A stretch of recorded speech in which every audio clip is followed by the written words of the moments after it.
s'adapte, c'est ça le principe de la métamorphose. Je m'appelle Sébastien Borgé, j'ai 37 ans, je suis parent de 2 jeunes enfants, je suis diplômé d'une école d'ingénieur, Télécom Sud Paris. Je suis entrepreneur avec mon associé Arthur Madrid depuis 15 ans maintenant. Et au cours de cette carrière d'entrepreneur, j'ai déjà créé 3 entreprises, 2 qui ont été acquises, toujours dans le domaine des nouvelles technologies. La première dans le peer-to-peer, la deuxième dans le Web2 en permettant aux utilisateurs de partager des photos, des vidéos, des musiques dans le cloud et de les streamer depuis n'importe où. Et la dernière dans le domaine du jeu vidéo mobile. Cette dernière société qui a été acquise en 2018 par un plus grand groupe basé à Hong Kong, Animoca Brands. Ça fait donc un peu plus de 12 ans désormais que je fais du jeu vidéo et j'ai passé les 4 dernières années aussi à construire un monde virtuel décentralisé où quiconque peut devenir un créateur, posséder ses biens, ses créations virtuelles, se les échanger, les utiliser partout, même en dehors de The Sandbox, et les monétiser de la manière dont il le souhaite. Ce monde virtuel, il a contribué à la création du monde du métaverse ouvert, l'open metaverse, et a fait de nous l'un des pionniers du Web3 et du blockchain gaming. Alors aujourd'hui, on m'a demandé de parler de métamorphose, et je pense que le métavers, c'est un sujet approprié. C'est une révolution technologique et sociale qui va transformer profondément nos usages, la manière dont nous interagissons entre les uns les autres, et bien plus encore.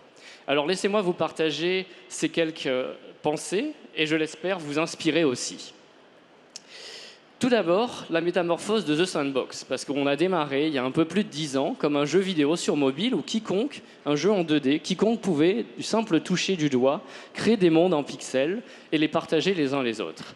Et depuis, jusqu'à 4 ans, nous sommes devenus une plateforme 3D multijoueur où les utilisateurs ont accès à des outils de création, un éditeur 3D, une map, une marketplace, un game maker sans code pour créer ces expériences nouvelles, un nouveau format de divertissement en utilisant aussi une technologie, la blockchain et les NFT, qui va permettre de donner plus de pouvoir aux joueurs, aux utilisateurs.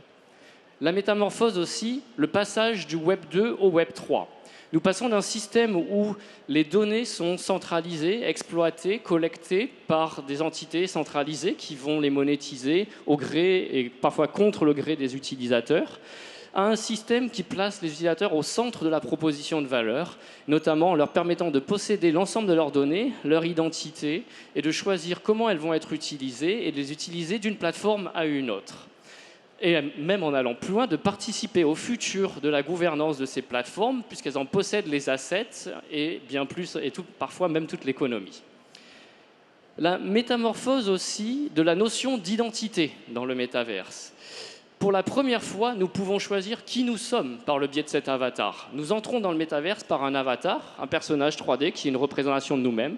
Nous pouvons être un homme, une femme, même une créature non humaine. Et nous avons cette possibilité de choisir notre identité, de choisir notre apparence, de choisir les communautés auxquelles nous appartenons, même d'avoir plusieurs identités en fonction de nos centres d'intérêt, etc. Cela va permettre la création d'un monde plus inclusif, plus divers, plus équitable aussi, puisque nous ne savons pas qui sont derrière ces avatars, de quel pays, quelles sont leurs origines, leurs conditions sociales, leur formation, leur statut, etc. La métamorphose des activités sociales aussi. Nous allons pouvoir apprendre, jouer, nous divertir, travailler et bien plus encore dans le métaverse et participer à la création d'une nouvelle économie virtuelle. Nous avons déjà vu dans Sandbox même des premiers mariages virtuels, les premiers cours, les premières expositions d'art et bien plus encore, les premiers concerts aussi.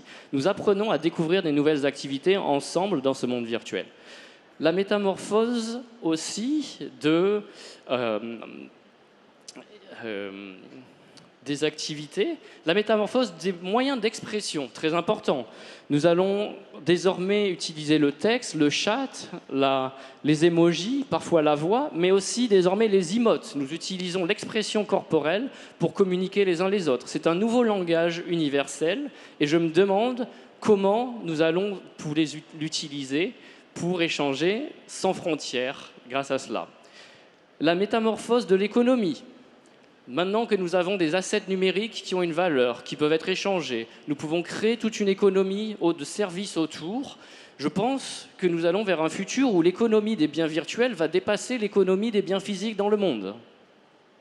La métamorphose des activités, mais aussi finalement des opportunités. Le métaverse va permettre de créer des millions d'emplois et de nouvelles vocations qui pour l'instant ne sont pas apprises à l'école, mais bel et bien déjà dans le métavers.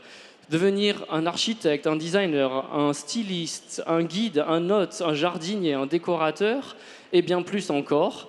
Quel sera votre prochain métier dans le métaverse? La métamorphose des marques, puisqu'elles apprennent à se réinventer dans le métaverse, elles prennent des risques, parfois avec brio et succès, elles osent créer une nouvelle identité qui n'est pas celle du monde réel. Elle ne réplique pas ce monde réel. Et je trouve qu'en utilisant les possibilités offertes par la technologie, nous pouvons transcender notre imagination, nous pouvons dépasser les lois du physique et offrir finalement des moments plus immersifs et plus proches aux utilisateurs. Et même les engager, grâce au User-Generated Content, dans la possibilité de co-créer ensemble cet nouvel univers, de mixer et remixer plusieurs contenus d'une marque à l'autre, et même de se les réapproprier et publier sur son terrain, que nous allons pouvoir à son tour monétiser. C'est incroyable. Quand j'y pense, il y a quelques années, les marques étaient absolument protectrices de leur univers. Pour terminer, j'ai aussi envie de vous parler de la métamorphose de la notion de réel et virtuel, puisque nous passons de plus en plus de temps dans ces mondes virtuels, nous avons des émotions, nous échangeons, nous découvrons, nous apprenons, nous nous rencontrons. Finalement, cela devient de plus en plus notre réalité. Et enfin, à titre personnel, la métamorphose de l'entrepreneur. J'ai démarré il y a 15 ans une petite start-up qui, désormais, aujourd'hui, est une entreprise qui embauche plus de 350 personnes dans le monde, qui a levé en série B 93 millions de dollars auprès d'investisseurs, dont notamment SoftBank, et qui compte plus de 350 personnes dans 10 bureaux. Ça, c'est quelque chose que j'apprends au quotidien avec humilité et auquel je m'adapte. Voilà. Mais cette métamorphose, si on veut qu'elle soit totale et durable, il faut que chacun de nous y participe. Et donc, je vous invite à me rejoindre dans cette génération métaverse, à y participer, à construire, à explorer, à créer votre avatar. Merci à tous.